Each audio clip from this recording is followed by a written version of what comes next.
Selamat pagi Bapak Ibu dan saudara-saudari yang dikasihi Tuhan. Tetap semangat untuk hidup sehat bagi kita semua. Bacaan kita di Minggu Advent yang ketiga ini diambil dari Injil Matius pasal 11 ayat 2 sampai 12. Yesus dan Yohanes adalah dua utusan Allah yang bertemu melalui pembicaraan Yesus dengan murid-murid Yohanes Pembaptis.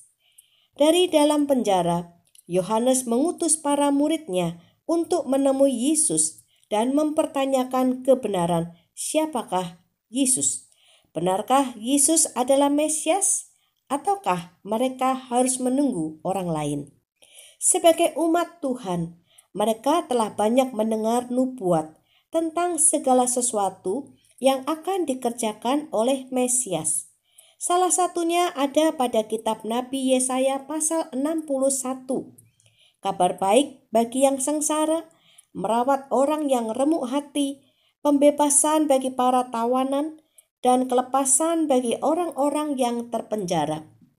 Yesus telah melakukan mujizat-mujizat, dan Yohanes pasti telah mendengar perbuatan-perbuatan Yesus tersebut.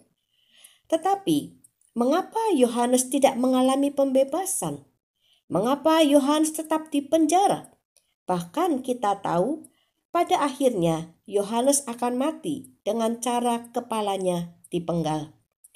Yesus memang tidak membebaskan Yohanes dari penjara, bukan karena Yohanes tidak penting, juga bukan karena Yesus bukanlah Sang Mesias. Tetapi dengan tetapnya Yohanes berada di dalam penjara, seolah Yesus ingin menunjukkan kepada Yohanes bahwa karya Allah bukanlah sesuatu yang selalu menyenangkan kita secara pribadi. Yohanes Pembaptis tidak dibebaskan dari penjara, tetapi orang lain dibebaskan dari penderitaan, bahkan dibangkitkan dari kematian. Bisa jadi Tuhan melakukan mujizat dalam hidup orang lain, tetapi tidak dalam hidup kita. Bisa jadi Tuhan menyembuhkan penyakit orang lain, tetapi tidak penyakit kita.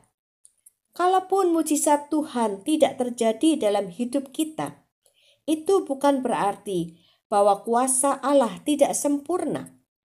Mungkin sama seperti kita yang kecewa apabila Tuhan tidak memberi sesuai keinginan kita. Yohanes pun bisa menjadi kecewa karena tidak dibebaskan dari penjara. Kekecewaan itu dijawab oleh Yesus pada ayat yang ke-6. Berbahagialah orang yang tidak menjadi kecewa dan menolak Aku. Melihat orang lain yang harapannya atau keinginannya dipenuhi oleh Tuhan, kita dapat menjadi kecewa, namun kita tidak memiliki otoritas untuk mengatur Allah dalam berkarya.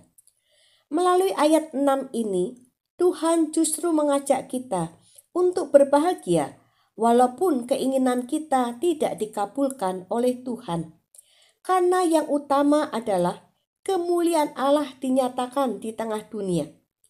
Kita pun tahu bahwa Yesus pada akhirnya tidak dibebaskan dari salib.